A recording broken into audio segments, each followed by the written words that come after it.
अगला प्रश्न आए हम सीधे शामिल करेंगे। ये नेक्स्ट क्वेरी जो हम इंक्लूड कर रहे हैं ये हावड़ा से है और प्रश्न भेजा निर्मल कुमार साहब ने। इस समय वो लाइन पर हैं, इनसे हम बात करते हैं। निर्मल साहब, आपने चेक करना चाहा कि मेडिक्लेम पर टैक्स का जिस तरह से जो रिबेट है वो कैसे वर्क करती है। ये क्या केवल आप अपने लिए प्रीमियम्स दे रहे हैं या पेरेंट्स के लिए भी है? कुछ आप शेयर कर सकते हैं, कुछ डिटेल्स? आप लाइन पर हैं निर्मल कुमार साहब? जी बताइए आप सवाल। जी प्लीज गो अहेड सर। आप बताइए आप क्या पूछना चाह रहे हैं। हम डिटेल्स देख पा रहे हैं, आप मेडिकल प्रीमियम्स दे रहे हैं फिलहाल?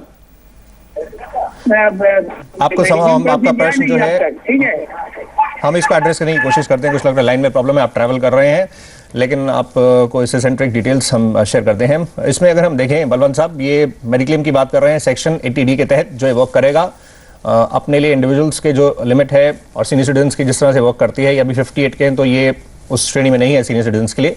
आप इनको कैसे एडवाइस करना चाहेंगे?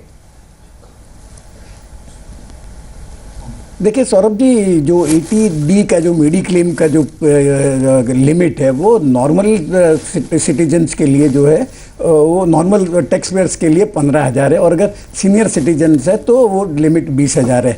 और अगर आपके पेरेंट्स का पेमेंट आप कर रहे हैं, मतलब जो 2 स्लैब्स है, एक स्लैब है आप आपके स्पाउस और आपके डिपेंडेंट चिल्ड्रन का, उसमें आप 15,000 क्लेम कर सकते हैं। और अगर आप आपके पेरेंट्स का भी पेमेंट कर रहे हैं तो उनके लिए भी सेपरेटली 15,000 की लिमिट है। और अगर आपके पेरेंट्स या आप खुद सीनियर सिटीजन हो तो ये 15,000 की जगह 20,000 की लिमिट हो जाती है।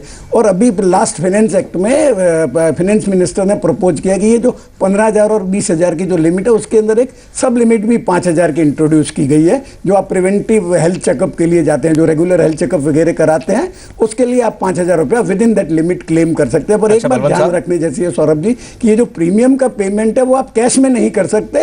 ये जो प्रिवेंटिव हेल्थ चेकअप का पेमेंट है वो ही सिर्फ आप कैश में कर सकते हैं। अगर आपने इंश्योरेंस का प्रीमियम अगर कैश में पेमेंट कर दिया तो आपको 80D का डिडक्शन नहीं मिलेगा। एब्सोल्युटली, लेकिन प्रिवेंटिव हेल्थ में वो संभव है, जैसे आपने मेंशन किया उस तरह से तो आप मूव कर सकते हैं, लेकिन समहाउ ये जो लिमिट्स हैं ये आप स्क्रीन पर देख पा रहे हैं।